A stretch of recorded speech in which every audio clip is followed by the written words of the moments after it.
माननीय श्री इकरा चौधरी जी। धन्यवाद सभापति महोदय, आपने मुझे इस विशेष चर्चा पर बोलने का मौका दिया। भारत के संविधान के 75वें वर्ष की चर्चा के मौके पर मैं सबसे पहले संविधान बनाने वालों की दूरदृष्टि को सलाम करती हूँ। एक युवा सांसद के तौर पर मैं अपनी उम्मीदों को संविधान के साथ जोड़कर खास तौर पर ये बताना चाहती हूँ कि आज हमारे देश में पिछड़े, दलित, अल्पसंख्यक समुदाय को किस तरह अपने संवैधानिक अधिकारों और आज़ादियों की हिफाजत के लिए हर रोज़ मुश्किलों का सामना करना पड़ रहा है। Doctor B.R. अम्बेडकर के कथन से अपनी बात रखना चाहती हूँ। उन्होंने कहा था, मुझे अपने भारतवर्ष पर फक्र है कि जिसके पास ऐसा संविधान है जो लोकतंत्र, समाजवाद और सेक्युलरिज्म को संजोता है। लेकिन आज ऐसा लगता है जैसे संविधान की किताब तो है पर इसे चलाने वालों का ईमान गुम हो गया है।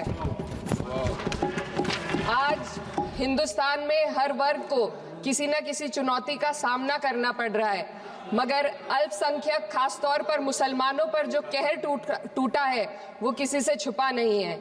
ये लोग सिर्फ अपने मजहबी पहचान की वजह से निशाने पर हैं।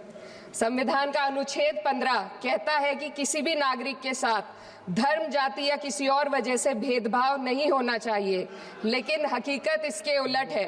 हालात इस कदर बिगड़ चुके हैं कि hate speech, mob lynching, bulldozer द्वारा घरों को गिराने की घटनाएं आम हो गई हैं। खासतौर पर उत्तर प्रदेश में, जहां ऐसा लगता है जैसे कानून के नाम पर जंगल राज चल रहा हो। संभल में जो हुआ वो सबके सामने है। पुलिस के संरक्षण में निर्दोष लोगों की हत्या की गई और सरकार ने चुप्पी साध ली। अल्पसंख्यकों पर हिंसा बढ़ती जा रही है, मगर सत्ता में बैठे लोग या तो आंखें मूंदे हुए हैं या फिर इन घटनाओं को बढ़ावा दे रहे हैं। हद तो तब हो जाती है जब न्यायपालिका की बात भी अनसुनी कर दी जाती है। सुप्रीम कोर्ट ने मॉब लिंचिंग पर 11 सूत्रीय निर्देश जारी किए थे। इसमें साफ कहा गया था कि राज्य सरकारें और पुलिस इस तरह की घटनाओं को रोकने और दोषियों पर सख्त कार्रवाई करने के लिए जिम्मेदार है, लेकिन आज भी इन निर्देशों पर अमल नहीं हो रहा है। हाल ये है कि मॉब लिंचिंग को रोकने की बजाय सत्ता में बैठे लोग आग में घी डालने का काम कर रहे हैं। उनकी जुबान से ऐसी बातें निकलती हैं जो नफरत को और बढ़ावा देती है। ये अशांति अब इतनी गहराई तक फैल चुकी है कि हमारे समाज के धर्मनिरपेक्ष चरित्र पर गंभीर सवाल उठ रहे हैं। साल की शुरुआत में ही कई राज्यों में दुकानदारों को अपने नाम बोर्ड पर लगाने के लिए मजबूर किया गया। इसे सेहत और सुरक्षा के कानूनों का हिस्सा बताया गया, मगर असल मंशा कुछ और थी। ये कदम खास तौर पर मुसलमान दुकानदारों को निशाना बनाकर उठाया गया ताकि उनकी रोजी रोटी पर चोट की जाए। पिछले हफ्ते मुरादाबाद में एक मुस्लिम डॉक्टर को हिंदू बहुल्य मोहल्ले में घर खरीदने पर विरोध झेलना पड़ा। वजह बताई गई कि इससे मोहल्ले की सामाजिक शांति बिगड़ जाएगी। अब आप ही बताइए, क्या ये वजह सही है, जायज है?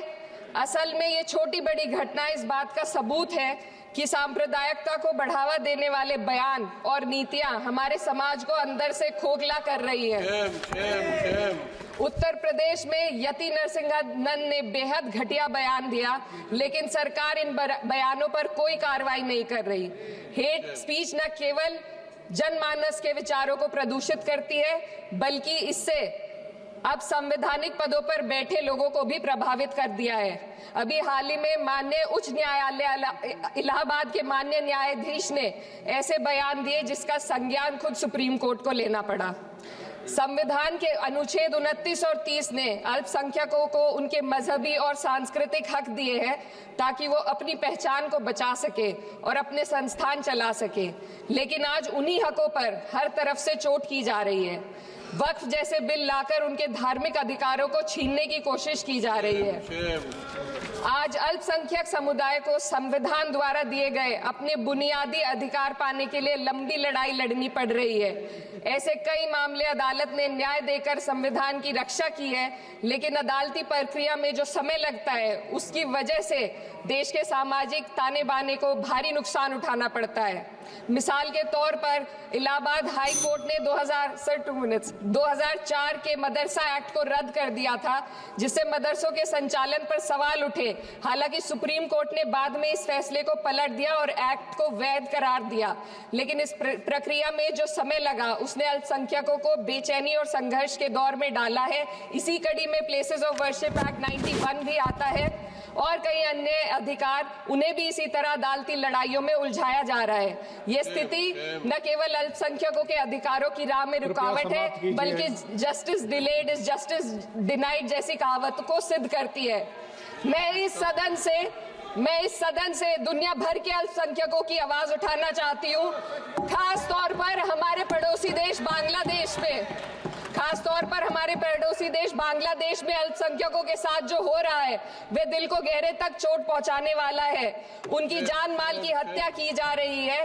बांग्लादेश हो या हिंदुस्तान हो या कोई और देश, अल्पसंख्यकों की सुरक्षा, इज्जत और अधिकारों की हिफाजत हर सरकार की सबसे पहली जिम्मेदारी होनी चाहिए।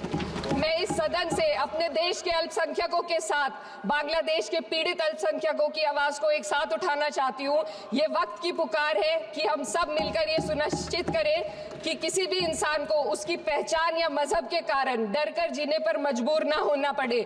जहाँ हक छीने जाते हैं वहाँ अमन खो जाता है। ये बात हर सरकार को समझनी चाहिए। अगर हम सच में अपने संविधान का सम्मान करना चाहते हैं तो हमें नफरत और भेदभाव को खत्म करना होगा।